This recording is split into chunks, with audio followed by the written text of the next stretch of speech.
Je sais que mes vidéos de vlog puis de vacances sont les moins regardées, mais je pense que c'est ceux que je préfère faire. Dans le fond, ils présentent les raisons pour lesquelles je fais de la sensibilisation environnementale. C'est-à-dire que c'est pour les paysages québécois qu'on voit dans mes vlogs puis dans mes vidéos de voyage que je me bats pour sauver la planète.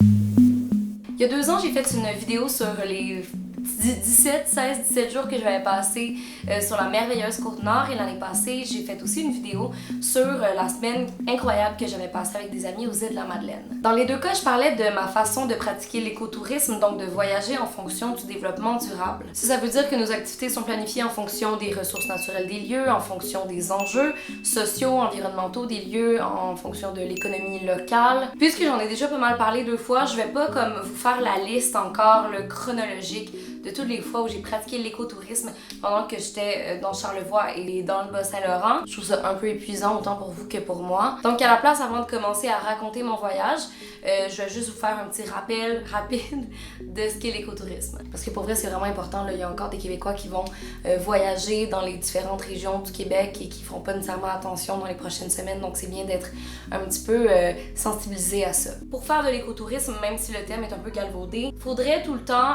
presque à chaque achat, encourager l'économie locale, que ce soit au niveau des souvenirs. Vous pouvez aller dans des réserves autochtones, vous pouvez aller dans les petites boutiques artisanales, vous pouvez acheter vraiment des fruits et légumes des fermes de la région s'il y en a. D'ailleurs, manger très local et manger la bouffe qu'on produit là-bas, c'est de l'écotourisme. Évidemment, pas laisser de déchets, surtout pas dans les parcs nationaux. Donc, se planifier des petits lunchs à emporter au lieu de tout le temps acheter une cantine qui va générer des déchets, c'est aussi de l'écotourisme. Et finalement, moi, je trouve ça pertinent de se renseigner et d'observer respectueusement la faune et la flore de la région. Parce que selon moi, plus on connaît les détails et la valeur d'un endroit, plus on va vouloir la protéger puis la respecter. Dites-moi donc en commentaire ce que vous faites vous quand vous êtes en voyage. Je suis curieuse de connaître vos méthodes de voyage éthiques. Donc cet été, Gabriel et moi, on est partis 16 jours. Une journée près de la rivière Jacques-Cartier, pas très loin de Québec. 8 jours dans la région de Charlevoix et 7 jours dans le Bas-Saint-Laurent. Donc notre première nuit de vacances, c'était dans une yourte. Vraiment notre genre. Dans le fond, c'est un cadeau que les parents de Gabriel nous avaient donné à Noël, et ça venait aussi avec une journée au spa qui était sur le même site. C'est dans le fond à Stoneham, à comme une demi-heure de Québec, sur le bord de la rivière Jacques-Cartier. Le spa, c'est un des plus beaux spas que j'ai vu. C'était tellement calme, c'était vraiment parfait. En tout cas, c'était la meilleure manière de commencer des vacances.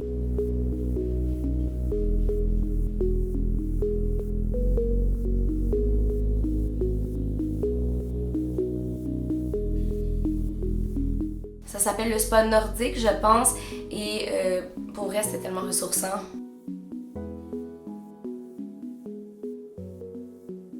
Quant à la yourte, c'était super chouette de pouvoir y rester toute une soirée, toute une nuit, puis de pouvoir observer aussi comment c'est fait une yourte.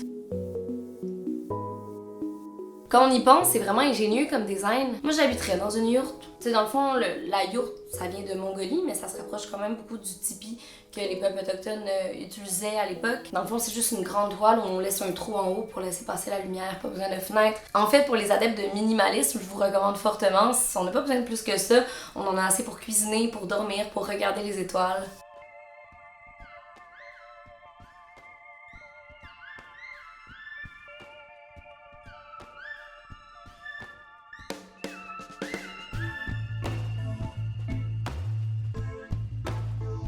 Dès le lendemain matin, donc le 23 juillet, ouais, parce qu'on est parti le 22, on est parti direction Charlevoix où il y avait le festival Le Festif de Baie-Saint-Paul. Si vous connaissez pas, c'est un festival qui est vraiment au cœur du village. Moi, c'est ma 2e année où j'y vais, puis c'est pas mal dans mes festivals de musique préférés. J'ai vu 5 shows, je pense, puis j'ai découvert 2 artistes là-dedans. Et pour vrai, j'ai vraiment eu une impression pendant quelques jours que la COVID avait jamais existé. Oui, il y avait des règles sanitaires, mais vu que c'était dehors, juste de voir autant de gens réunis au même endroit, de voir des musiciens, des artistes qui performent sur une scène, oh mon Dieu, c'était tellement comme une incursion dans l'univers d'avant. Moi, ça m'a rempli, là. C'était vraiment magique. Sinon, pendant les 8 jours dans Charlevoix, on est resté chez des amis à nous qui habitent aux Éboulements, qui est pas très loin de Baie-Saint-Paul. Disons que mon activité préférée chez eux, c'était vraiment de passer ma journée sur la galerie, vu que leur nouvelle maison a une vue qui a juste pas de bon sens. En fait, ce que je retiens de cette partie-là de mon voyage, je pense que c'est le côté amitié, le côté social. On a vu tellement de monde en même temps, ça faisait tellement du bien, que ce soit des amis à moi, des amis à Gabriel. Je pense que j'ai eu plus de nourriture sociale en 4 jours qu'en 1 an et demi. C'est juste de se retrouver, dans ce décor-là pour célébrer le déconfinement tous ensemble. Moi, je remercie à 100% Pfizer et Moderna. Donc, pendant le reste de la semaine, on a exploré les environs. Faut dire que la région de Charlevoix, on la connaît déjà beaucoup.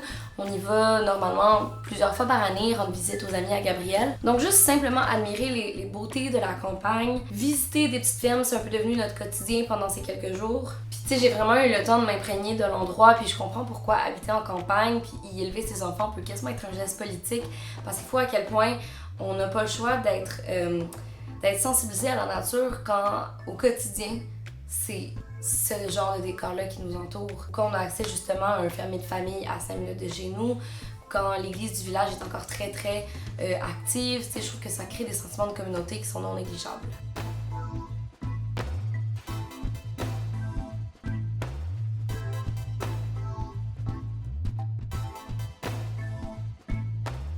D'ailleurs, le territoire de Charlevoix, c'est un territoire Huron-Wendat. Ça aussi, c'est quelque chose que je faisais pas avant, c'est d'essayer de comprendre, quand je visitais le Québec, c'était quoi les peuples autochtones, Premières Nations, qui vivaient là, ou c'était quoi l'ancien nom de territoire. J'essaie encore de faire mes recherches là-dessus. Par exemple, sur la Côte-Nord, le peuple Innu était tellement présent que c'était facile d'avoir des informations. Pour Charlevoix, c'est moins accessible, mais je vous conseille tout le temps d'aller voir le site de tourisme autochtone pour voir dans les régions où vous allez c'est quoi les attractions touristiques, si on veut, auprès des communautés autochtones qui fait fructifier leur économie puis qui nous en fait aussi apprendre plus sur la réalité des peuples Premières Nations autochtones. Bref, après une magnifique soirée le 30 juillet à découvrir des produits de la région au resto 7 services Les Faux Bergers, on est parti le lendemain matin prendre à Saint-Siméon le traversier pour aller de l'autre côté sur la rive sud du Saint-Laurent, soit la région du Bas-Saint-Laurent. Moi, c'est la première fois que je prenais ce traversier-là. J'ai vraiment trippé. Moi, j'aime beaucoup les bateaux en général. Ça me permet de m'imprégner du fleuve, de pas juste le voir au loin, mais de le sentir et d'être dedans littéralement.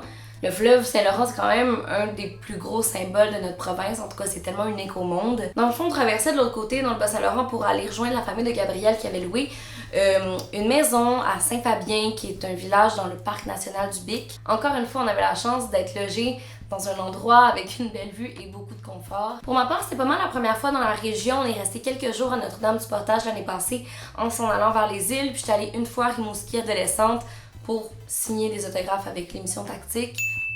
Mais j'avais vraiment pas exploré. Je me rappelle quand j'étais allée adolescente, je comprenais même pas j'étais où. J'étais comme, je suis à Chicoutimi, je suis au Saguenay, genre je comprenais rien. Pendant la semaine, on est allé à Sainte-Luce. On est allé se réasser sur la plage, qui est une des plus belles plages que j'ai vues au Québec, avec vraiment des petites maisons, un petit cœur villageois adorable. Puis on a été chanceux parce que il y avait le marché public cette journée-là. Donc j'ai pu acheter des huiles locales, du riz de Gaspésie pour mes parents, mais aussi j'ai pu découvrir plein de produits de la région. J'ai même acheté beaucoup de choses, genre de l'art et des bijoux, dans une petite boutique, une mini boutique qui s'appelle La Bohème, qui était juste à côté. Donc si jamais vous passez par là, je vous conseille d'aller faire un tour à cette boutique-là. C'était magnifique, j'aurais tout acheté. Évidemment, pendant notre semaine, on est allé au jardin de Métis. C'était impossible d'être à 50 minutes de là puis de pas y aller. Moi, ça faisait des années que j'en entendais parler.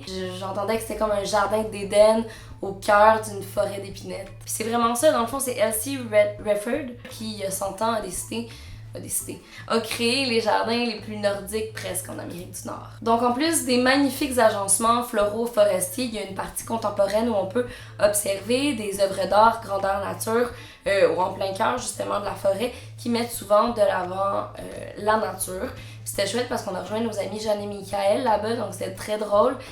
Nos amis avec qui on est allé aux îles de la Madeleine d'ailleurs. Et bien sûr, impossible de loger dans le parc national du Bic sans aller visiter les points de vue de ce parc-là, sans aller faire quelques randonnées. Donc je vous laisse sur ces images.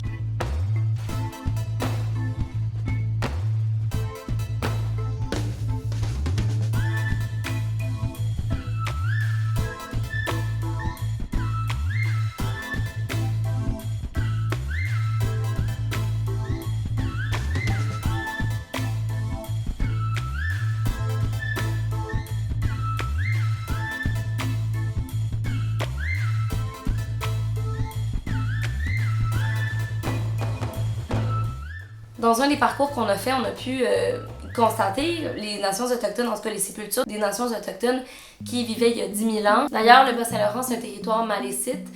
presque Micmac, puisque Micmac ça commence à la Gaspésie. Mais j'avoue que malheureusement, la présence n'était pas aussi forte que sur la Côte-Nord. Je pense qu'il y a une seule réserve malécite au Québec, c'est à Cacouna. C'était beaucoup plus au sud où on logeait, donc je l'ai pas visité. En tout cas, si vous en savez plus sur la présence autochtone dans le Bas-Saint-Laurent, n'hésitez pas à le dire dans les commentaires. Puis finalement, nos 2 derniers jours de vacances, qui étaient le 5 et le 6 août, c'était pas mal dans nos top moments préférés de voyage. On est retourné rejoindre Jeanne et Michael. Donc on est allé monter le Belvédère Beaulieu, qui est une espèce de montagne privée mais accessible au public, qui est juste un petit peu avant Saint-Fabien. Puis là, on a découvert une toute nouvelle faune. Il y avait des pins rouges, il y avait des marécages, c'était vraiment joli. Puis avec la brume, il y avait un aspect un peu mythique qui était là.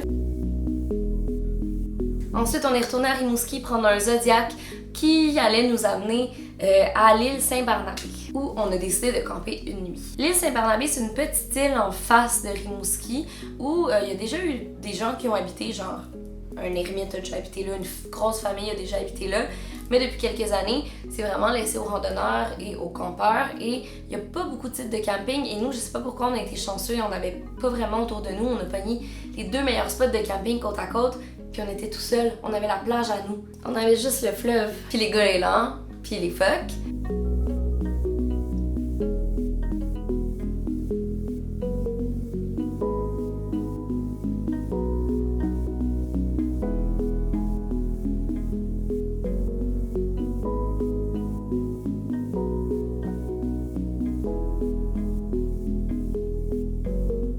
On a donc pu respirer une dernière fois l'air salin du fleuve avant le retour à la maison. L'île Saint-Barnabé, c'est pour moi un bijou du Bas-Saint-Laurent. Normalement, on voulait camper au Bic, mais finalement, il n'y avait plus de place évidemment, donc on ne l'aurait pas trouvé si on cherchait un autre endroit paradisiaque de camping. Mais je vous conseille d'appeler vraiment tôt dans la saison. Il ouvre souvent comme autour du 16-17 juin, donc appelez le première heure pour essayer de réserver vos places. C'est vraiment un lieu où est-ce qu'on sent la quiétude du Saint-Laurent, mais qui n'est pas non plus super loin, là. Donc c'est facile de s'y rendre. En tout cas, moi, j'ai trouvé calme et sérénité entre les algues et les conifères. Ah, j'ai chaud! C'est ce qui conclut ma vidéo de vacances 2021. Je dirais que dans les 2 dernières années, c'est probablement mon voyage le plus écolo parce que, on logeait chez des gens souvent, donc on dépensait pas d'énergie à être dans un hôtel où on doit laver les draps tous les jours, par exemple, et on se déplaçait pas beaucoup. On restait au même endroit longtemps, ce qui fait en sorte que on a consommé beaucoup moins d'essence que sur la Côte-Nord où on était constamment en déplacement. Donc, c'est une autre façon de voyager qui est le fun, de rester au même endroit, de dépenser moins d'essence. C'est sûr qu'on visite moins de choses, c'est moins l'aventure, mais c'est pas moins le fun pour autant. Donc, n'oubliez pas de laisser un pouce si vous avez aimé la vidéo, et on se retrouve très bientôt.